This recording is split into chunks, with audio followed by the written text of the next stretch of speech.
So you are ready to make a move and you're trying to figure out whether it's better to sell now in the fall or wait until spring.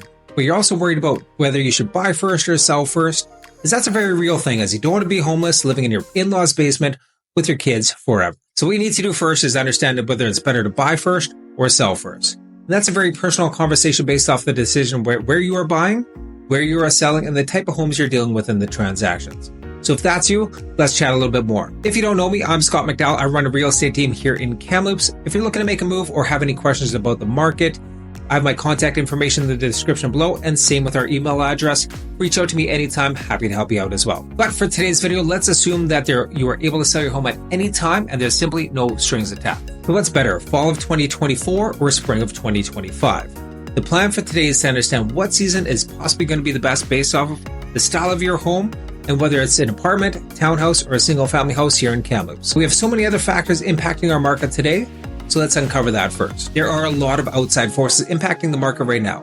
Some of them include mortgage renewals, as we have a ton of mortgage renewals that are coming up over the next couple of years. We have a slowing economy, job losses, higher costs. Interest rates are dropping quite a bit. As the Bank of Canada, we seem to be in the season of the Bank of Canada dropping interest rates, and that really hasn't affected our market as much as we had originally anticipated. But what we could see is the fixed rates getting back towards the 3% range in the very, very near future. And that alone could help push buyers off the fence and back into the market towards the end of the year and into the start of the new year. Over the past year, there's been many buyers who've just been sitting on the fence and sitting on the sidelines, waiting for an opportunity, waiting for the interest rates to drop.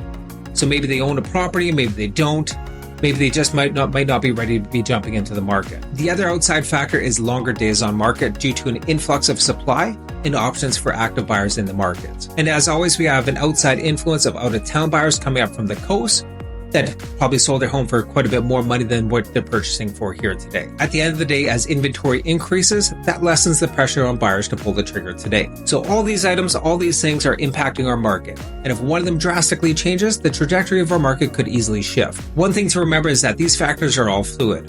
When one changes for the worse, another could be changing for the better. And we're basically back in the same spot. So what should we focus on? Let's focus on 4 main criteria to help us understand each product type, what it's looking like, and where it could be in the next year here. But these stats are what we're looking at for the whole city.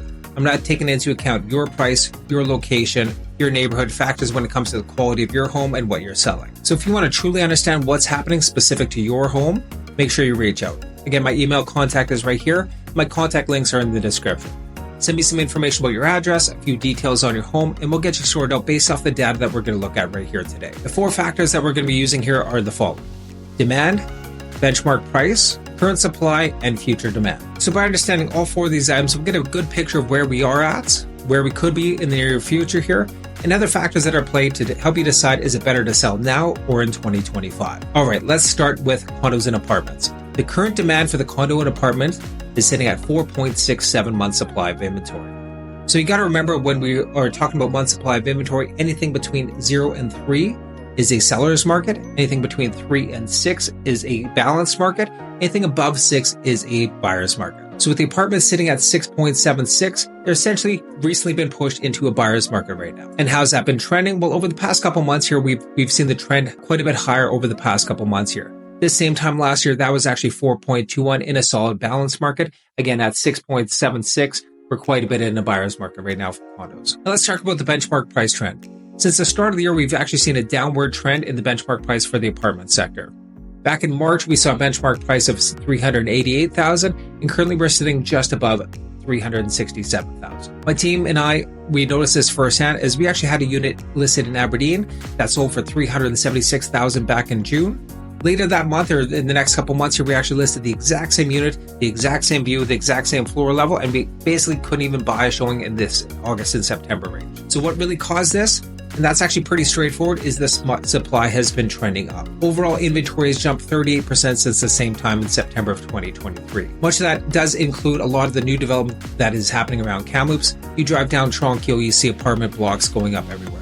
Now that's not only resale units or brand new units, but it's also going to be used as rental units, so therefore decreasing the demand for that kind of style of home. Future demand, well, this is kind of where we have to use our intuition and our expertise to come up with this. There are a lot of buyers who are downsizing because their mortgage renewal is coming up.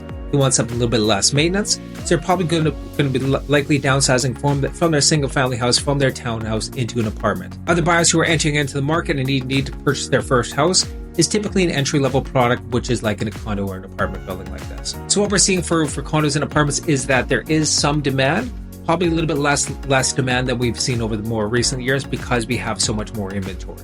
Now let's talk about townhomes. The current demand for townhomes is sitting at 5.2 months supply of inventory, which again, like apartments, is on the upward trend. That being said, we're still more in the balanced market range when it comes to townhouses, which is quite a bit different than the apartments. Now let's talk about townhouse benchmark price right now. The trend right now is quite a bit more flattish than condos. We've seen it go down a little bit, but probably only about 2% over the past year or so. So townhouses have maintained their value quite a bit better than the apartments. That being said, townhouse current supply is up 40% over the same time last year. So that's quite a bit of a bigger jump. And even from March, we went from 90 units actively on the market to 136 units. So quite a bit more options for prospective home buyers out there. Now, future demand, this is very similar to apartments. Those that are downsizing because of their mortgage renewals, or maybe they can't afford the new increased payment, those people will be added to the buyer pool. Other buyers who will be looking to enter the market very similar to the apartments may be more inclined to purchase a little bit more of a townhouse than an apartment. So you will have those people, the first-time home buyers coming back to market, which will add a little bit more demand to the market. Now, I do think that the demand will be larger here in the townhouses compared to the apartments, because most people who are looking to downsize, typically from a house, probably aren't looking to make the big jump from a single-family detached home. They're more likely to jump into a townhouse instead of a full-on condo, just because the square footage is quite a bit different. Also, Kamloops buyers tend to skew a little bit more towards a townhouse in comparison to an apartment. So if you have two options at a similar kind of price point, a buyer is more likely to buy a townhouse, as there's a lot of great options on the market right now. Now let's look at all the four factors when it comes to detached properties or single-family houses. Demand is actually sitting very similar to the townhouses at 5.58 months supply of inventory, and is currently trending up from the 5.09 at the same time of last year. Now, that's not as big of a jump that we saw in the other two categories that we saw before, but still an upward trend nonetheless. Now, the benchmark price trend for them, it's actually been very similar to the townhouses, quite a bit flat. Again, they're down about 2% from year over year. Current supply, well, much like everything else right now, it is trending upwards with an increase of 14% over the same time last year. Now, that again is quite a bit lower than what we've seen over the townhouses and the apartments, who are more closer to about the 40%. Now, what is future demand on single-family homes going to be like?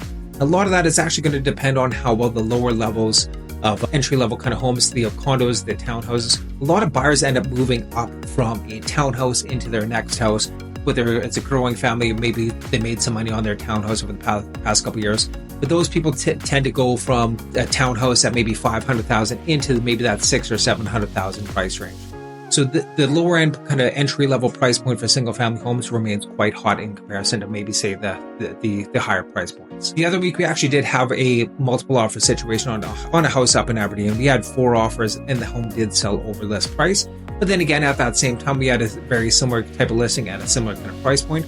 We had over 50 showings during that listing time, and we ended up getting no offers. So that being said, multiple offers are still very much in the market right now, but much more rare, and much more closer to lower price homes or homes with very little inventory in that specific submarket. Or typically what we see is houses with suites have quite a bit more of a crazier activity in the market. What we could also see over the next year here is the higher end homeowners downsizing because their mortgage renewals are coming up and it's getting quite a bit more expensive.